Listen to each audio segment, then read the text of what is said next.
اعوذ باللہ من الشیطان الرجیم، بسم اللہ الرحمن الرحیم۔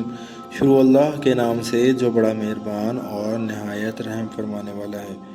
حضرت جابر رضی اللہ تعالیٰ عنہ سے روایت ہے کہ انہوں نے نبی کریم صلی اللہ علیہ وآلہ وسلم کے ساتھ نجد کی طرف جہاد کیا۔ جب رسول اللہ صلی اللہ علیہ وآلہ وسلم واپس آئے تو وہ بھی آپ کے ساتھ واپس آئے۔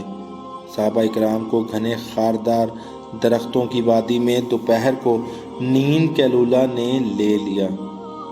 چنانچہ رسول اللہ صلی اللہ علیہ وسلم نے آرام کی غرض سے یہاں پڑاؤ ڈالا اور صحابہ اکرام درختوں کے سائے کی تلاش میں الگ الگ ہو گئے۔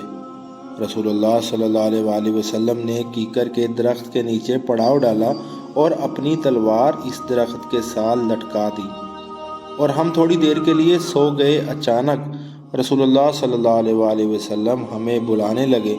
ہم نے دیکھا کہ ایک اعرابی آپ صلی اللہ علیہ وسلم کے پاس ہے۔ آپ صلی اللہ علیہ وسلم نے فرمایا، اس نے مجھ پر میری تلوار سونت لی جبکہ میں اس وقت آرام کر رہا تھا۔ میں بیدار ہوا تو تلوار اس کے ہاتھ میں سونتی ہوئی تھی۔